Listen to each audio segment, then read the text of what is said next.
नमस्कार, स्वागत है आपका एनडीटीवी के इलेक्शन कार्निवल में। आज हमारा कारवां पहुंच गया है अयोध्या के राम की पैड़ी। यही वो घाट है जहां पर आस्था, संस्कृति और भक्ति जुड़ती हैं। राम सबके हैं, राम सब में है। राम सदियों से हैं, राम भारत के कण-कण में है। इस साल राम मंदिर में हुई प्राण प्रतिष्ठा राजनीति का केंद्र भी बनी हुई है। ऐसे में लोकसभा चुनाव भी हो रहे हैं, तो इस पर भी विस्तार से चर्चा होगी। लेकिन अयोध्या क्या है? अयोध्या के राम कौन हैं? सामाजिक ताने बाने को समझने के लिए इससे बेहतर क्या होगा कि हम यहाँ के दो ऐसे मेहमानों को एनडीटीवी के इलेक्शन कार्निवल से जोड़ें, जो हमको ये समझाएं कि अयोध्या में राम किसके हैं, राम किसके लिए हैं। कवि ताराचंद तन्हा जी अयोध्या के जाने माने कवि हैं और साथ ही कवि शैलेंद्र पांडे मासूम जी, आप दोनों से हम अनुरोध करेंगे आप ऊपर आएं और हमारे इलेक्शन कार्निवल से जुड़े।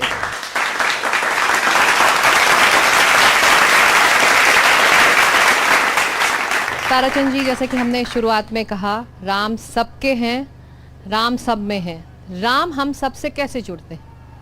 मैं 4 पंक्तियों से अपनी बात रखता हूँ कि राम मेरी आस्था है, राम ही विश्वास है, राम मेरे अंतस की ज्योति है, प्रकाश है, और राम ही नहीं तो ये सांसें किस काम की। अरे मैं हूँ अयोध्या का, अयोध्या प्रभु राम की। मैं हूँ अयोध्या का, अयोध्या प्रभु राम की। शैलेंद्र जी, राम भारत के कण-कण में है, लेकिन अयोध्या में राम कैसे जुड़ते हैं? अयोध्या वासी राम को कैसे देखते हैं? मैं 4 पंक्तियों से अपनी बात रखता हूं और ये 4 पंक्तियां अनुकरणीय हैं युवा पीढ़ियों के लिए, आने वाली पीढ़ियों के लिए। पंक्तियां हैं कि नौ कुसुम को सतत राममय कीजिए, नौ कुसुम को सतत राममय कीजिए, और प्रेम का हर हृदय में उदय कीजिए, प्रेम का हर हृदय में उदय कीजिए।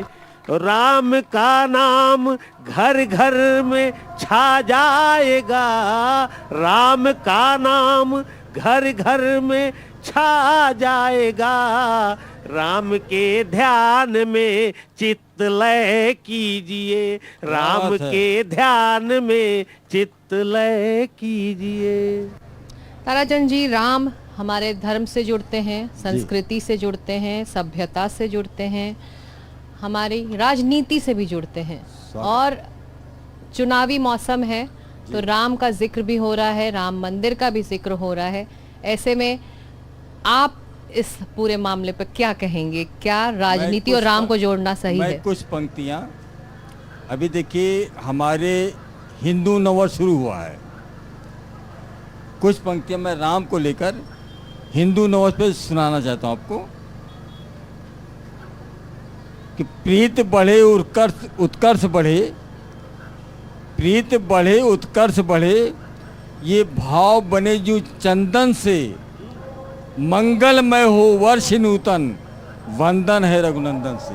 वाह वाह वाह वाह, स्वागत। वंदन है रघुनंदन से, और नई चेतना, नई कल्पना आलोकित अवलोकित हो, नई कल्पना, नई चेतना आलोकित अवलोकित हो, और शांति एकता मानवता से शस श्यामला पुलकित हो, और नवल चांदनी धवल चांदनी खंडित ना हो जीवन से, मंगलमय हो यह वर्ष नूतन, वंदन है रघुनंदन से। नर हो न निराश करो मन को, संघर्षों से बाधाओं से, मैंने नई पंक्तियाँ जोड़ी हैं।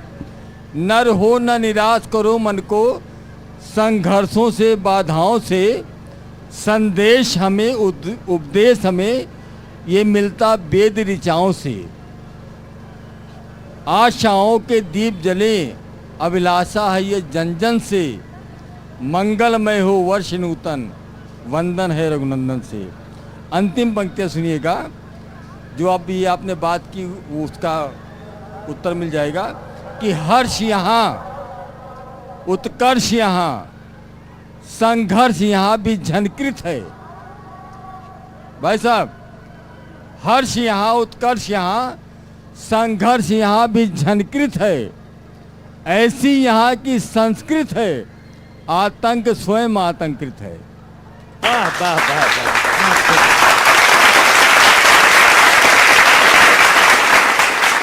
शैलेंद्र जी, आप क्योंकि ये इलेक्शन कार्निवल है, महोत्सव है, पर्व है लोकतंत्र का, और हम अयोध्या आए हैं इस कार्निवल को लेकर। यहाँ सरयू घाट पर जो मेला रोज सजता है उससे जुड़ने के लिए। तो ऐसे में चुनावों के दौरान आप अपने श्रोताओं से कुछ कहेंगे कि चुनाव से वो कैसे जुड़ें और क्यों जुड़ना चाहिए इस वक्त? श्रोताओं से अपील करता हूं, चूंकि साहित्यकार होने के साथ साथ मेरे भी मन में तमन्ना उठती है कि मैं भी चुनाव लड़ूं। तो आइए, डॉक्टर सुधीर जी बैठे हुए हैं और बड़े समीक्षक भी हैं, संघ से भी हैं, तो ये पंक्तियां मैं उन्हीं को संबोधित करता हूं कि अब की हमहू लड़बे चुनाव। अवधि में आइए, अवध की धरती पे पढ़ रहा हूँ ये कविता कि अब की हमहू लड़बे चुनाव, पहिरब धोती कुर्ता उज्जर, पहिरब धोती कुर्ता उज्जर, धरती पे नाही परे पाँव, अब की हमहू लड़बे चुनाव।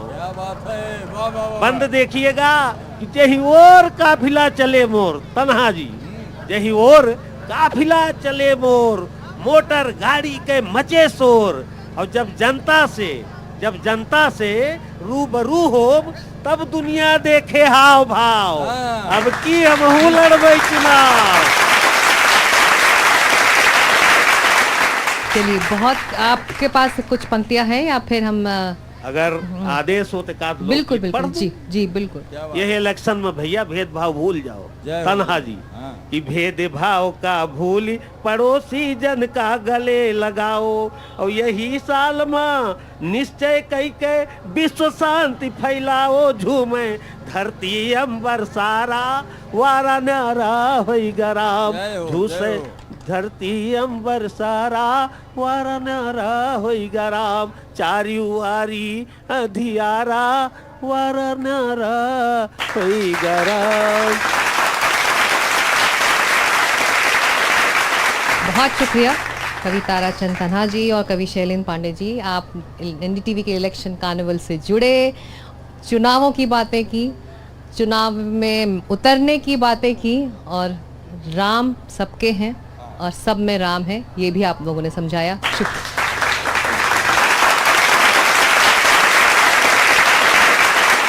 तो एनडीटीवी में इलेक्शन कार्निवल में बातचीत को आगे बढ़ाते हैं, और अब मैं अनुरोध करूंगी हनुमानगढ़ी के महंत राजू दास जी को कि वो इलेक्शन कार्निवल ट्रक पर ऊपर आए और इस बातचीत को आगे बढ़ाएं। आइए महंत जी।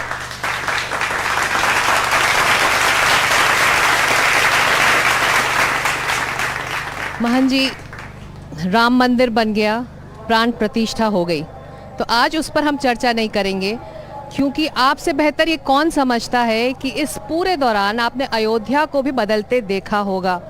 राम मंदिर की प्राण प्रतिष्ठा के बाद हजारों की तादाद में दुनिया से श्रद्धालु यहाँ पहुँच रहे हैं। क्या बदलाव आपने यहाँ देखा? पहले तो सभी के लिए मंगल कामना। जय श्री राम, बोल बजरंगबली की जय। आप लोग धर्म नगरी अयोध्या में हैं, सौभाग्य की बात है। बाबा ने लिखा है कोट कल्प काशी वसे, मथुरा कल्प 1001 निमिष सरजू बसे, तुले न तुलसीदास। आप सरजू जी के तट पर बैठे हैं और आज आप चुनाव दौर में अयोध्या से, अयोध्या डेवलपमेंट, अयोध्या विकास, क्या पुरानी अयोध्या रही, क्या आज की अयोध्या है, इस पर चर्चा करना तो मेरे लिए गर्व की बात है, सौभाग्य की बात है। आपने मौका दिया, समय दिया, और आपके चैनल के माध्यम से देश और दुनिया को बताना चाहूँगा, ये यही अयोध्या जी हैं। एक समय हुआ करता था कि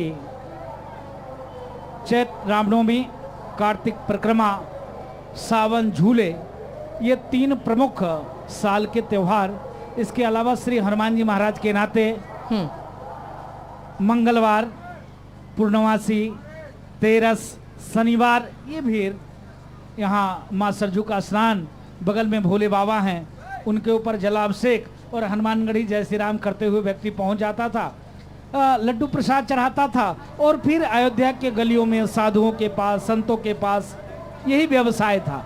और अयोध्या के किसी भी प्रकार से कोई इकोनॉमी नहीं, कोई व्यवसाय नहीं जी। यहाँ तक कि किसी गवर्नमेंट ने ध्यान भी नहीं दिया कि चलो अयोध्या में सिर्फ साधु संत, मठ मंदिर, इसके अलावा और अयोध्या में कोई रोजी रोजगार की व्यवसाय तो है नहीं। जो भी व्यक्ति आया, स्नान किया, डब्बा खरीदा, जल भर लिया, थोड़ा सा फूल माला ले लिया, एक लोटा में जल लिया, भोले बाबा को चढ़ाया, इससे आगे बढ़ा, हनुमानगढ़ी पहुंचा, वहाँ प्रसाद लिया, माला लिया, हनुमान जी को चढ़ाया, वहाँ से वापस हुआ, कलावा लिया, चंदन लिया, रोली लिया, अपने घर को गया, आया रिक्शे से, कहीं चाय पी लिया, कहीं होटल में रुक गया। अब पहले ये हुआ करता था। अब मैं आभार व्यक्त करता हूँ राम भक्तों से, सनातनियों से, सबने एक जुटता दिखाई और नेताओं की बुद्धि, सद्बुद्धि दिया, जिसका परिणाम स्वरूप एक आज अयोध्या, आप जहाँ पर बैठे हो, ये राम की पैड़ी है, जिधर देखो लाइटिंग, जिधर देखो लोग ही दिख रहे हैं। एक समय हुआ करता था, पूज्य करपात्री जी महाराज मेरे सामने बैठे हैं, हम लोग साधु होने के बावजूद भी कभी काल इसी ये राम की पैड़ी आप देख रहे हैं, इसमें कूद पड़ते थे और इसकी सफाई तमाम अयोध्यावासी, तमाम साधु, नौजवान भाई, संत, ये आकर इसकी सफाई का कार्यक्रम करते थे। आज देखिए यहाँ लोग स्नान कर रहे हैं, इतनी रात है फिर भी लोग स्नान कर रहे हैं। अभी कुछ देर बाद यहाँ देखिएगा कि उत्सव रामायण शुरू हो जाएगा, चलने लगेगा। तो ये आप जैसे यहाँ से शुभारंभ करेंगे, नया घाट से लेकर शहादतगंज तक, एक आध दो, शहादतगंज से लेकर नया घाट तक रोड चौड़ीकरण, दोनों तरफ लाइटिंग की खूबसूरत व्यवस्था, एक कलर में सारी दीवारें, यहाँ तक कि जिनका ये गवर्नमेंट के द्वारा ही व्यवस्था था, कतिपय जो कहीं कहीं विवादित मामला, ज्यादा विवादित था, प्रशासन ने प्रयास किया, चाहे संतों से रहा हो, चाहे आम गृहस्थों से रहा हो, प्रशासन बातचीत करके सुलझाकर उसकी सौंदर्यीकरण करवाया। जो श्रद्धालु, जो भक्त यहाँ पहुँच रहे हैं, उनके लिए इंतज़ाम हुए, बदलाव हुआ, लेकिन जो स्थानीय अयोध्या वासी हैं उनके लिए आपने क्या बदलाव देखा है? किस तरह से इस राम मंदिर ने ये बदलाव किया है, उनका विकास किया? नहीं, देखिए मैंने शुरू में ही कहा कि यहाँ कोई रोजगार नहीं था। रोजगार एक ही, हनुमानगढ़ी, माँ सरजू, शंकर जी का मंदिर, लमसम 5% राम जन्मभूमि, क्योंकि राम जन्मभूमि इतनी करीब व्यवस्था थी, हर व्यक्ति वहां पहुंच नहीं सकता, इसके नाते लोग जा नहीं पाते थे। तो किस तरह के नए रोजगार आए? जैसे हनुमानगढ़ी में 50,000 लोग आए, दर्शन किए, तो राम जन्मभूमि 5,000 लोग पहुंचे। रोजगार इससे मिला कि जब से राम जन्मभूमि मंदिर का आदेश आया, तब से लगातार जो भक्त यहाँ मुश्किल से 50,000 आते थे, रोजाना 2 लाख से ऊपर आते हैं। अभी मैं बैठा था, एक अधिकारी बैठे हुए हैं, गुजरात से आए हुए, इन्होंने कहा कि आप, मैंने ऐसे ही इन्होंने चर्चा किया, तो इन्होंने कहा कि जब राम मंदिर का वो चल रहा था कार सेवा, तब मैं आया था और आज मैं आया हूँ, तब में और आज में महाराज जी इतना अंतर, ये हम लोगों ने कभी कल्पना किया था, मैं नहीं बोल रहा हूँ। वहाँ से वो व्यक्ति आया, वो व्यक्ति चर्चा कर रहा है, एक व्यक्ति अभी मिल गया कि महाराज जी आप गोरखपुर में इतने बजे आप मिले थे, वो व्यक्ति गोरखपुर से आया है। तो मतलब देश दुनिया से जो भी व्यक्ति राम भक्त आता है, सबके मस्तक पे चंदन लगा है, कोई पटका खरीदा है। यहाँ देखिए हर गली देखिए ठेला वाला देखिए घूम रहा है, देखिए इंडिया है, कुछ न कुछ सामग्री बेच रहा है, कोई चंदन लगा रहा है। स्थिति ये है कि दिन भर में कम से कम 20-25 लोग को फोन करते हैं कि भैया कमरा खाली है क्या? नहीं महाराज जी खाली नहीं है। जो कमरे 200 में खाली ही रहता था, कुछ दिन पहले एक लोगों ने फोन किया कि महाराज जी ये धर्मशाला हमारा बहुत दिन से परेशान है, सोच रहे हैं कि इसको आश्रम में दे दें। आज उनको फोन किया तो कहे महाराज जी 7,000 से नीचे कमरा है नहीं। तो जिस प्रकार से टूरिस्ट आ रहे हैं, राम भक्त आ रहे हैं, सनातनी आ रहे हैं, अयोध्या वासी लगातार ग्रोथ कर रहा है। जिसके पास थोड़ी भी बहुत व्यवसाय की बुद्धि है, जरा सा भी अगर सामाजिक है, तो कुछ न कुछ करके और बहुत सुंदर व्यवस्था सही तरीके से शुरुआत हो गई है। एक आखिरी सवाल आपसे, राम अयोध्या तक सीमित नहीं है, तो चलते चलते हमारे दर्शकों को आप कुछ सुनाना और चाहेंगे? अयोध्या तो जब से राम जन्मभूमि मंदिर बना है, भय प्रगट कृपाला दीन दयाला कौशल्या हितकारी हर्षित महतारी मुन मनहारी अद्भुत रूप विचारी, यहाँ तो जो जी। परमात्मा जब से अयोध्या में मंदिर के निर्माण के बाद लगातार तमाम ऐसे लोग मिलेंगे जो इन किन प्रकारेण अभी भी उनकी कुंठित मानसिकता है, अभी भी उनकी मस्तिष्क में जहर ही भरा हुआ है, अभी भी उनके मस्तिष्क जी। में गोबर ही भरे हुए हैं। इतने चीज देखने के बावजूद भी मेरे ऊपर उंगली उठा देंगे, अरे राजू दास तो किसी पार्टी के प्रवक्ता हैं इसलिए महिमा मंडन करते हैं। नहीं, मेरा निवेदन ये है, अलग अलग दलों में रहो, कोई दिक्कत नहीं, कार्य करिए, कोई दिक्कत नहीं है, लेकिन सत्य की बात आ जाए, सनातन की बात आ जाए, संस्कृति की बात आ जाए, राष्ट्रवाद की बात आ जाए, तो हर व्यक्ति को एक जगह होकर भगवान राम किसी दल के नहीं, किसी पार्टी के नहीं, किसी संप्रदाय के नहीं, भगवान राम सबके थे, सबके हैं और सबके रहेंगे। इसका कितना असर है और यहाँ की जो स्थानीय जनता है इस राजनीतिक मुद्दे को क्या समझ रही है और किस तरह से उसे देखती है, तो उस पर हम विस्तार से अब चर्चा करने वाले हैं। तो जनता के पास जाने से पहले यहाँ पर इलेक्शन कार्निवल में जुड़ रहे हैं 3 खास मेहमान, बीजेपी के अवधेश पांडे जी, कांग्रेस के शरद शुक्ला और समाजवादी पार्टी के दान बहादुर सिंह जी। आप तीनों का एनडीटीवी के इलेक्शन कार्निवल में स्वागत है। बहुत बहुत धन्यवाद आपका। लेकिन इन तीनों से चर्चा शुरू करने से पहले मैं चलूंगी अपने सहयोगी तनिष्क के पास। तनिष्क, यहाँ पर जो स्थानीय जनता है इन तीनों को सुनने के लिए तैयार है, लेकिन इनके मन में क्या मुद्दे हैं, किसे वो वोट दें, क्या वो मुद्दे हैं जिसको सोचकर वो यहाँ वोट डालेंगे? अगर आप जनता का मन परख पाए तो। तनिष्क, बहुत बहुत धन्यवाद सिकता। एनडीटीवी का इलेक्शन कार्निवल जो है आ चुका है अयोध्या में, रामनगरी में, और ये है अयोध्या की जनता, रामनगरी की जनता जो एनडीटीवी के इलेक्शन कार्निवल में जुड़ी हुई है। जैसे कि आप सब जानते हैं, चुनाव एक महोत्सव है, इसीलिए उसी महोत्सव का सेलिब्रेशन करने के लिए एनडीटीवी की इलेक्शन कार्निवल अब अयोध्या में है। लेकिन राजनेताओं के पास जाने से पहले, पॉलिटिशियंस के पास जाने से पहले सबसे ज्यादा जरूरी होता है जनता की आवाज। जनता क्या चाहती है, अयोध्या की जनता क्या चाहती है, जो जनता जिसने इतना बड़ा राम मंदिर की प्राण प्रतिष्ठा देखी, वो क्या चाहती है, आखिर उनके क्या मुद्दे होंगे इस 2024 में वोट करने से पहले। 2024 के चुनाव आ रहे हैं, इस समय अयोध्या जो है लाइमलाइट पर है, सारा फोकस अयोध्या पे है, पिछले कुछ महीनों से फोकस पर है, उस पर फोकस है। तो आप एक अयोध्या के नागरिक होने के बतौर आपको क्या लगता है, क्या मुद्दे होंगे इस बार 2024 में वोट करने से? देखिए, अयोध्या में एक ही मुद्दा है, वो मुद्दा है विकास का, और इसमें कोई संशय नहीं है कि राम मंदिर बनने के बाद अयोध्या का विकास हुआ है। यहाँ के जनता जो है वह सुखमय हुई है। मैं कई लोगों को जानता हूँ कि जिनके आय करीब 10 गुने बढ़े हैं, ऐसा मेरा अपना मत है। तो ये सीधा सीधा होगा कि अगर से सरकार चुनी जाती है तो कहीं ऐसा ना हो कि कोई दूसरी सरकार आवे और हमारे विकास के मुद्दों को रोक दे, क्योंकि जो देखता हूं, मतलब जो अयोध्या में विकास हुआ है वो चलते रहे, वो किसी से रुके, वो किसी तरीके की अड़चन नहीं है। मैं और लोगों से बातचीत करूंगा, खासकर यहाँ पे एक महिला बैठी हुई है। आपका नाम? कनिका। कनिका जी, आप अयोध्या की रहने वाली हैं? नहीं। आप कहाँ की रहने वाली हैं? हाँ, मैं चंडीगढ़ से हूँ आप वैसे। यहाँ पर देखने आई हैं? हाँ जी। तो आपको यहाँ पे अयोध्या आके क्या लगा, कैसा लगा, और आपके अपने क्या मुद्दे होंगे? राष्ट्रीय चुनाव है, कोई बात नहीं, बताइए। मैं यहाँ पहले भी आई थी, शायद 10 साल की थी, तब की अयोध्या में और अब की अयोध्या में ज़मीन आसमान का डिफरेंस है। मतलब अब जो मैं देख रही हूँ वो बिल्कुल ही अलग अयोध्या है। लेकिन एक महिला होने के नाते 2024 के चुनाव आ रहे हैं, आपको क्या लगता है, क्या एक महिला के क्या मुद्दे हैं इस देश के? देखो, सिक्योरिटी, सेफ्टी सबसे पहले होता है एक महिला के लिए, जो मुझे लगता है शायद अब थोड़ी बहुत इम्प्रूव हुई है। जी, बहुत बहुत धन्यवाद। तो महिला के लिए ऑफ कोर्स सिक्योरिटी और सेफ्टी एक इशू है। और भी लोग हैं, आपके क्या मुद्दे हैं 2024 में वोट करने से पहले? क्या आपके क्या सवाल हैं नेताओं के लिए? जैसे कि मैं मोदी जी की बड़ाई करना चाहूँगा कुछ चीज़ों में। जैसे उन्होंने राम मंदिर बनाया है, इसके लिए अयोध्यावासी हर्ष से उनको तहे दिल से स्वागत करता है और लगातार करता है। और जब करता है, वो आते हैं तो वो सब जो अयोध्यावासी उनका स्वागत करना चाहता है वो घर में हो जाता है। उनको हम युवाओं के लिए सोचना चाहिए, उनको शिक्षा के लिए अच्छे स्कूल खोलने चाहिए, परंतु नहीं, उन्होंने नई शिक्षा नीति जैसा कोड हम लोगों युवाओं पे थोप दिया गया है। केवल इसमें paper paper paper.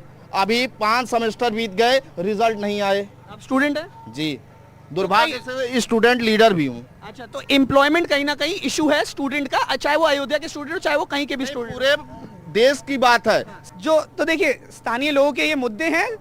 Of course कहीं ना कहीं लोगों के अंदर बहुत खुशी है कि राम मंदिर बना है, लेकिन उसके अलावा जो डिबेट है वो एक्सटेंड करती है शिक्षा, basic facilities, bread and butter के ऊपर भी। सिकता, मैं आपके पास वापस जाऊंगा। जनता के ये मुद्दे थे, आप पूछिए उनसे कि क्या इनके पास जवाब है। अवधेश जी, आप सुन रहे थे अयोध्या की जनता को।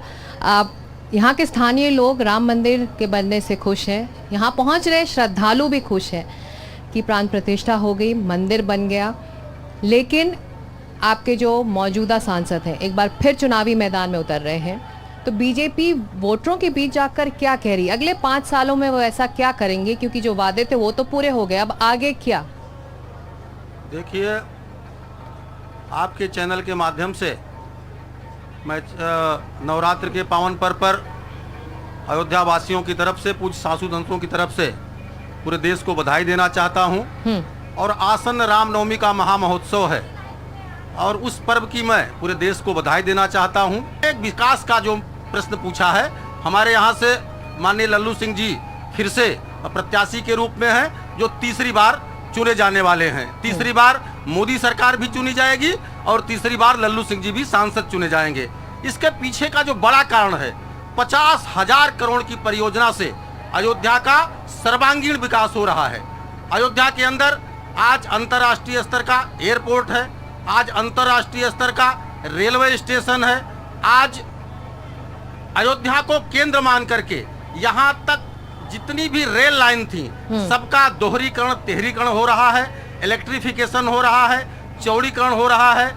यहाँ से नई नई ट्रेनें दूरगामी स्थानों तक, रामेश्वरम तक चल रही हैं। और इसी तरह अयोध्या को जोड़ने वाली जितने भी 4 लेन सड़कें हैं, 6 लेन सड़कें हैं, सब बन रही हैं। जन्मभूमि को जोड़ने वाला, चाहे वो राम पथ हो, चाहे वो लक्ष्मण पथ हो, चाहे वो भक्ति पथ हो, सब तो आप कह रहे हैं कि विकास की राह जो अयोध्या ने पकड़ी है, और उसी के साथ गरीब कल्याण का जो काम है, चाहे वो आयुष्मान भारत का कार्ड दिया जा रहा है, लोगों के स्वास्थ्य चिंताओं पर विराम लग रहा है, चाहे वो आवास दिए जा रहे हैं, चाहे वो शौचालय दिए जा रहे हैं, चाहे लोगों को राशन दिए जा रहे हैं, चाहे किसानों की किसान सम्मान निधि का लाभ कह रहे हैं अवधेश जी की जो विकास की राह अयोध्या ने पकड़ी है, जो बदलाव की राह पकड़ी है, आगे भी ये चलती रहेगी। आपकी पार्टी बीजेपी को चुनौती देने के लिए सीट में उतरी है, तो आपके उम्मीदवार का रोड मैप क्या है? क्या आपके उम्मीदवार ऐसा बदलाव लाएंगे, ऐसा क्या करेंगे कि अयोध्या की जनता उन्हें वोट दे, हमारे जनता उन्हें वोट दे? हमारे उम्मीदवार अवधेश प्रसाद जी 9 बार के लगातार विधायक, 6 बार के मंत्री, जिनको विकास पुरुष की संज्ञा दी जाती है। आज केवल अयोध्या का सवाल नहीं है, पूरे देश का सवाल उठ खड़ा हुआ है। 83% नौजवान बेरोजगार है। इन्होंने जीडीपी का 81% कर्जा ले लिया है। भारत की अर्थव्यवस्था चरमरा रही है। पूरी दुनिया में आज भारत की विश्व बैंक अब कर्जा देने को तैयार नहीं। भारत की जनता ने मन बना लिया है कि बहुत हुई महंगाई की मार, मोदी जी अब जाएंगे पार। अब ये नहीं आने हैं सरकार में। 400 पार, ये 400 पार नहीं, 400 पार जानते किसको कहते हैं? ये अगर ये आए तो पेट्रोल 400 पार, डीजल पे 400 पार, अरहर की दाल 400 पार। महंगाई जो आज जनता करा रही है, उससे निजात दिलाने के लिए इंडिया गठबंधन का आना जरूरी है। जो आवाज यहाँ जनता के बीच से आ रही है कि बीजेपी के पास प्रधानमंत्री का चेहरा है, मौजूदा प्रधानमंत्री नरेंद्र मोदी बीजेपी के प्रधानमंत्री का चेहरा है, इंडिया अलायंस के पास जो चेहरा है, जो मैं जनता का सवाल है वो पूछना चाहूंगी, क्या नहीं है जी राजू दास जी का सवाल है, हमने उनका जवाब दिया। इंडिया अलायंस में मोदी जी से बेटर 50 कैंडिडेट, चलिए उसमें अखिलेश यादव भी हो सकते हैं प्रधानमंत्री, राहुल गांधी भी प्रधानमंत्री हो सकते हैं, ममता बनर्जी भी प्रधानमंत्री हो सकती है, और बिहार से भी प्रधानमंत्री हो सकता है। शरद शुक्ला जी, आप लोग अलायंस में हैं, और आपके उम्मीदवार का रोड मैप क्या होने वाला है कि फैजाबाद की जनता आपके उम्मीदवार को चुने। तो ये रोड मैप का सीधा जवाब तो इनसे नहीं मिला, आप क्या दे सकते हैं, क्या बदलाव आपके उम्मीदवार ला सकते हैं जीतने में? जी जी कि देखिए स्पष्ट एकदम मत है। हर पार्टी जो चुनाव लड़ने के लिए आती है एक अपना एक घोषणा पत्र लेके आती है, 5 वर्ष का समय मिलता है उसको पूरा करने के लिए। अब मैं आपसे पूछना तो पब्लिक से पूछता हूं, जब नरेंद्र मोदी जी 2014 में प्रधानमंत्री बनने जा रहे थे, उन्होंने कहा था कि प्रतिवर्ष नौजवानों को 2 करोड़ रोजगार मिलेगा। भैया मिला रोजगार किसी को? मिला किसी को रोजगार? उन्होंने कहा कि 15 लाख रुपया खाते में आएगा। आएगा क्या भैया? नहीं आया। मोदी जी ने कहा था किसानों की आय दोगुनी करेंगे। आप बताइए दोगुनी हुई क्या? और अब सुन लीजिए, हमारा जो घोषणा पत्र है, हम एक बात को स्वीकार करते हैं कि आज की डेट में, देखिए आप समझोगे नहीं, अभी नहीं समझोगे, अभी नहीं। सुनिए सुनिए, अरे सुनिए, आप मौका मिलेगा आपको जवाब देने, खत्म करिए। सोना 74,000 पार हो गया, धान 400 पार नहीं बिक पा रहा है। ये जान लो, इस देश के अंदर 30 लाख नौकरियां खाली पड़ी हैं। हम आखिरी दौर में, मेरा एक आखिरी सवाल आप तीनों से है, वही सवाल आप तीनों से मैं करूंगी। आपके उम्मीदवार फिर से सांसद बने तो 3 शब्दों में आप कहिए कि आप फैजाबाद की जनता के लिए क्या करेंगे। 3 शब्द चाहिए मुझे आपसे, 3 आपसे, 3 आपसे। जी। विकास किया है, विकास करेंगे, राम राज संकल्प, भाजपा ही विकल्प, कहो दिल से लल्लू सिंह जी फिर से। जी। विकास, विकास और विकास। तीन पंक्ति में बता रहा हूं मैं जी। जो 5 कोसी और 14 कोसी का परिक्रमा मार्ग है, उस परिक्रमा मार्ग के अंतर्गत खूब आध्यात्मिक विकास हो, मठ बने, मंदिर बने, वो हो रहा है। बने। अरे सुन लीजिए, फिर सबके बीच में बोलते रहते हैं। वो हो रहा है। और सुनिए, और जो 84 कोस का ऊपर से, और जो 84 कोस का परिक्रमा मार्ग है, वो भी हो रहा है। उसके अंदर 8,000 इंडस्ट्रियल करोड़ डेवलपमेंट हो गया है, कल कारखाने लगे, 8,000 कॉलेज बने, स्वीकृत हो गए हैं। अरे ठहर उसमें रखिए, क्या करेंगे? और इनको थोड़ा शांत कराइए। आप हम चाहते हैं पुरानी कि बातें टाटा पढ़ लीजिए, बिरला क्या यहाँ क्या हुआ है आए विकास। और दिन भर फैक्ट्री में काम करवाएं और रात में राजू दास जी के साथ हनुमानगढ़ी में राम राम करें। हम ये विकास मानते हैं। चलिए, बहुत शुक्रिया अवधेश पांडे, शरद शुक्ला और दान बहादुर सिंह जय इस सिया राम। चर्चा में शामिल होने जय के लिए सिया राम। बहुत शुक्रिया। बहुत बहुत धन्यवाद।